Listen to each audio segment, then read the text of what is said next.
গতকাল সাংবাদিক তুহিনকে নির্মমভাবে কুপিয়ে হত্যা করে সন্ত্রাসীরা। এর কিছুদিন আগে, কয়েক মাস আগে মিটফোর্ডের ব্যবসায়ী সোহাগকেও ঠিক দিন দুপুরে পাথর দিয়ে হত্যা করে।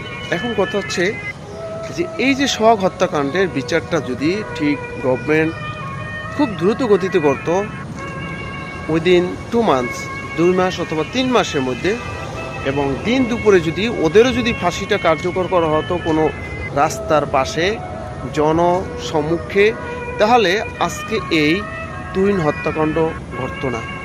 আবার দেখবেন এই তুহিন হত্যাকাণ্ডের পরে আবার আমরা কারো মায়ের সন্তানকে এভাবে দেখব দিন দুপুরে রাস্তায় কুপিয়ে হত্যা করা হচ্ছে। সুতরাং আমাদের এখানে দেখেন সোহাগ হত্যাকাণ্ডে একেবারে ক্যামেরা, বিভিন্ন সিসিটিভি ফুটেজ, মোবাইল ক্যামেরা স্পষ্ট যে কার হত্যাকারী।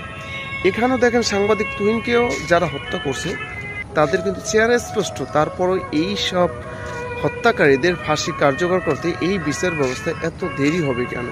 সুতরাং এই বিচার ব্যবস্থাগুলো যদি দ্রুত করা হয় তাহলে কিন্তু এই হত্যাকাণ্ডগুলো আর হয় না। মানুষের মনের ভিতর, হত্যাকারী সন্ত্রাসীদের ভিতর একটা ভয় ঢুকে আসে যে না, আমি যদি আজকে যদি ওনাকে হত্যা করি আমাকেও ফাঁসিতে ঝুলানো হবে।